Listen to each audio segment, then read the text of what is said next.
ஓசூர் பக்கத்துல சாலைய கடக்க முயன்ற காட்டு யானை மேல அரசு பஸ் மோதினதுல யானை படுகாயமடைந்து நடு ரோட்ல சுருண்டு விழுந்தது.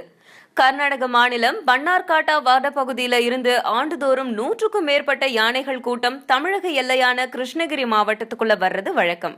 அந்த மாதிரி வரும் யானைகள் பல குழுக்களாக பிரிந்து சானமாவு, போடூர், செட்டிப்பள்ளி, எர்ரநடஹள்ளி இந்த மாதிரி வனப்பகுதிகளில் தஞ்சம் அடைஞ்சு பக்கத்துல இருக்க கிராமங்கள்ல விளைநிலங்களை சேதப்படுத்துறதோட மட்டுமில்லாம பொதுமக்களையும் தாக்கி வந்தது. இந்த யானைகள் அப்பப்போ உணவுக்காக ஒரு வனப்பகுதியிலிருந்து மற்றொரு வனப்பகுதிக்கு இடம்பெயரும்.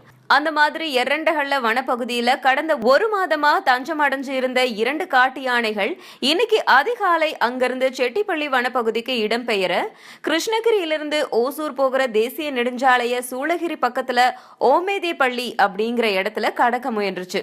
அந்த நேரத்துல கிருஷ்ணகிரியிலிருந்து பெங்களூர் சென்ற அரசு சொகுசு பேருந்து ஒரு யானை மேல மோதுச்சு. இதுல பலத்த காயமடைந்த அந்த யானை சாலையிலேயே சுருண்டு விழுந்தது. பலத்த காயமடைஞ்சதால அந்த யானை மிக சோர்வோட மயக்க நிலையில இருந்தது.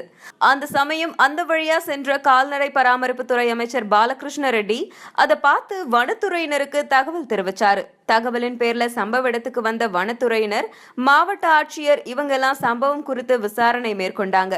பின்னர் இந்த யானையை கிரேன் மூலமா கட்டி லாரியில ஏற்றி கோபச்சத்திரம் வனப்பகுதிக்கு சிகிச்சைக்கு கொண்டு சென்றாங்க.